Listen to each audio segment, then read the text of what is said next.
At Thanksgiving, my mother-in-law, Theresa, laughed and said, I cancelled your wedding venue, now you have to do it my way. At first, I thought she was joking until I called the venue. My fiancé's reaction made her scream. I always knew Theresa liked to be in control, but I never imagined she would go this far. It all happened last Thanksgiving at her house in Houston. My fiancé, Lucas, and I had been engaged for 8 months. We had finally booked our dream wedding venue, an old, beautiful estate outside of Austin, surrounded by big oak trees and fairy lights. It was expensive, but we had saved up for it. It was our choice. But Theresa had other plans. Since the day we got engaged, she tried to take over everything, our guest list, the food, even my wedding dress. At first, I thought she was just excited, but I soon realized she didn't want to help, she wanted full control. The final straw was during Thanksgiving dinner. We were eating turkey and mashed potatoes when Theresa leaned back in her chair, swirling her wine like a villain in a movie. She smirked and said, I hope you didn't get too attached to that wedding venue, because I cancelled it, now you have to do it my way. The room went silent. I stared at her, trying to understand what she had just said. Cancelled? That couldn't be true. It was our wedding, our money, our booking. Lucas sat stiffly beside me, his jaw tight. You're joking, right? I finally asked. Theresa just smiled and sipped her wine. Oh, honey, it was for the best. That place was too expensive. I found a lovely church instead, and the reception can be at my friend's country club. It'll be perfect, trust me. I didn't trust her, not one bit. Shaking, I took my phone and texted the venue manager. Hi, this is my name. I just wanted to confirm our wedding reservation is still set for date. A minute later, my phone buzzed. I'm so sorry, but your reservation was cancelled last week by a Theresa, last name. She said she was your wedding planner. We've already booked the date for another couple. My stomach dropped. She really did it. I looked up at her, my face burning. How dare you? Theresa shrugged. I did you a favor. You'll see, it's for the best. Lucas suddenly stood up, his chair scraping loudly against the floor. Mom, what is wrong with you? Her smug smile faded. She hadn't expected him to be mad. Oh, don't be so dramatic, Lucas, she said, rolling her eyes. You'll thank me later. Lucas let out a short laugh, the kind you make when you're trying not to lose your temper. Then, he pulled out his phone. Theresa's eyes narrowed. What are you doing? Lucas didn't answer, he just put the phone to his ear. Hey, Uncle Jack. Yeah, happy Thanksgiving. Listen, I need a favor. Now, a little background, Uncle Jack is a big-time lawyer, the kind that scares people like Theresa. Her eyes widened. Lucas, stop, that's not necessary. Yeah, so my mother just committed fraud, Lucas said into the phone. She pretended to be my fiancé and cancelled our wedding venue. Think you can look into that? Theresa screamed, loud, panicked, like something from a horror movie. Lucas, stop this right now, you're overreacting. Lucas ignored her. Oh, definitely, she lied to them, signed something pretending to be us. That's illegal, right? Lucas, I was just trying to help, she cried. He turned to her, his face cold. You didn't help, you ruined everything, and now, you're going to fix it. Her face went pale, she knew she had messed up. But we weren't done yet. Theresa's expression changed to panic. She was losing control, and she knew it. Lucas, sweetie, she said in a fake sweet voice, let's not ruin Thanksgiving over a little misunderstanding. We're family. Lucas glared at her. A misunderstanding? You cancelled our venue, pretended to be us, and now we have nowhere to get married. Theresa pressed her lips together. I thought you'd see reason. That place was too fancy. It wasn't right, but this way, you get a beautiful, elegant wedding. I snapped. No, Theresa, you get the wedding you wanted. This was never about us. You couldn't stand that we were making our own decisions, so you took them away from us? She opened her mouth to argue but had nothing to say. She knew I was right. But Lucas wasn't finished. Fix this, he said firmly, right now. Theresa's nostrils flared. Lucas, be reasonable. The new venue is already arranged. I don't care, he shot back. You're going to call them, you're going to tell them you lied, and if our venue is booked, you're paying every cent to find us a new one we choose. Theresa's hands curled into fists. And if I don't? Lucas didn't hesitate. Then you're not invited to the wedding, and if you keep pushing, we're cutting you out of our lives. The whole table went silent. Even Theresa's husband, Henry, who had been quiet the whole time, suddenly looked worried. Now, son, let's not go that far. Lucas cut him off. No, Dad, this isn't just about a venue. This is years of her trying to control everything, and if she thinks she can do whatever she wants and we'll just take it, she's wrong. I had never seen Theresa look so shocked. Her own son was standing up to her. Her face twitched as she tried to process what was happening. She looked angry, surprised, and maybe even a little scared. "Lucas," she said again, her voice quieter now, "I only wanted what's best for you." "No," he said, "you wanted what's best for you." The silence was heavy.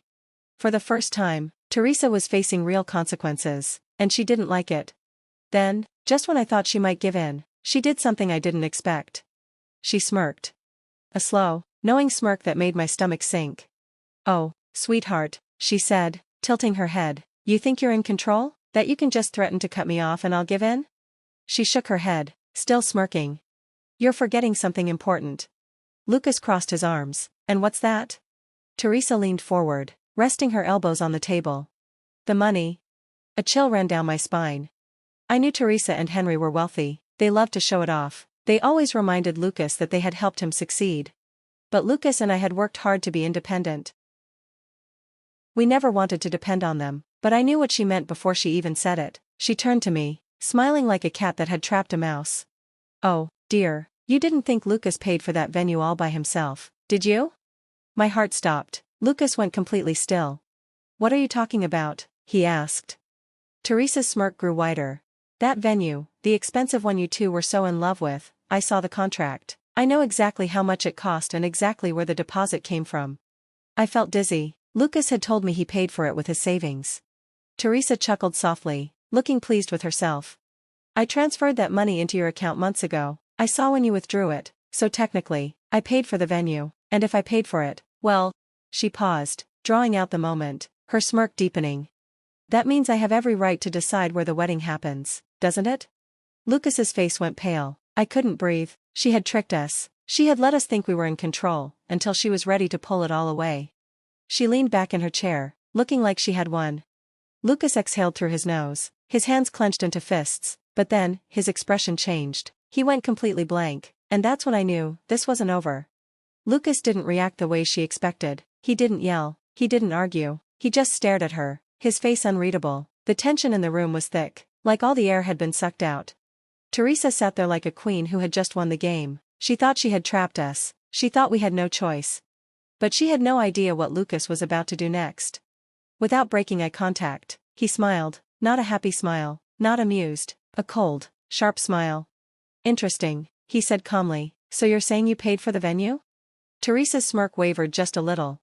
"That's right," she said. "And that means..." Lucas cut her off.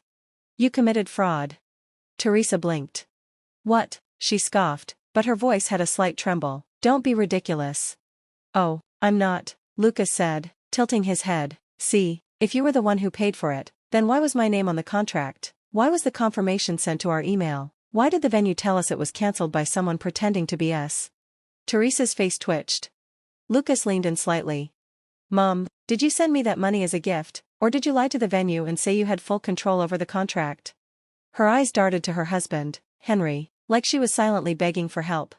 "Because if the money was a gift, then the contract was mine," Lucas continued, "and that means you impersonated me and my fiancé, forged documents, and messed with a legal contract. That's what? Identity fraud? Contract fraud? Maybe even wire fraud, depending on how you transferred the money?" Theresa's mouth opened and closed, but no words came out. I could actually see the exact moment she realized just how deep of a hole she had dug for herself. Lucas pulled out his phone. "Maybe Uncle Jack should hear about this. I bet he'd find it interesting." Theresa panicked. "Lucas," she gasped, her voice shaky, I didn't mean for it to go this far. I was just trying to..." Lucas stood up. "This was never about the wedding," he said, his voice calm but firm. "This was about you trying to control me, control us. You couldn't stand that I was making my own choices without your permission." "Lucas," she whispered, shaking her head, "please." "No," Lucas said, "I'm done." Then he dropped the biggest surprise yet. "We're moving up the wedding." I turned to him in shock. "Wait, what?" Lucas looked at me, and for the first time all night, he seemed completely at peace. "We're getting married next month," he said, "exactly how we wanted." Theresa gasped. "Next month? But that's not enough time. You'll never find a venue that fast. You can't." Lucas met her eyes and said, "Oh, we already have one." Theresa's face fell. She finally realized she wasn't invited. She tried to argue. "Lucas, you're being unreasonable. You need more time to plan. No, Lucas cut her off. We don't need time, we just need to be away from you. She was desperate now, trying to think of a way back in, but Lucas didn't give her the chance. He turned to me, took my hand, and said, "Let's go." So we left. We walked out of Thanksgiving dinner, leaving Theresa sitting in her fancy dining room, her turkey untouched, her mouth still open in shock. She called, she texted, she even had her husband, Henry, try to talk to Lucas. But Lucas ignored every message. She had finally lost control, and she knew it. The real payback. The next morning, we got to work. Lucas called Uncle Jack and explained everything, how Theresa pretended to be us, how she cancelled our venue, how she tried to control our wedding. Uncle Jack didn't hesitate. "That's fraud," he said. "Do you want to press charges?" Lucas looked at me, thinking it over. "No," he said, "not yet." I understood why. He didn't want a legal fight with his own mother, at least not right now, but that didn't mean she was getting away with it. Uncle Jack helped us send her a formal letter. It listed everything she had done and warned that if she ever tried to interfere in our lives again, we would take legal action. Just like that, the power shifted. For the first time ever, Theresa had no control. The new wedding, without her. Now that we had set our boundaries, we moved fast. Thanks to Uncle Jack's connections, we found a new venue in just a few days, a private vineyard in Texas Hill Country. It was smaller, more personal, and way more us. Best of all, it was available next month. We invited everyone, except Theresa. Of course, she found out through family or social media, and when she realized she was officially uninvited, she lost it. She left voicemail after voicemail, some crying, some yelling. She showed up at Lucas's office, but security turned her away. She even had Henry call Lucas and beg on her behalf. But Lucas didn't budge. "If she shows up, I will have her removed," he told Henry. "This isn't up for discussion." Henry sighed. For the first time, he sounded truly defeated. "She's never going to forgive you for this." Lucas just laughed. Good. Our wedding day was perfect. The vineyard was beautiful, the food was amazing, and we were surrounded by people who actually loved and supported us. And the best part? No Theresa. She played a selfish game and lost everything. And we never looked back.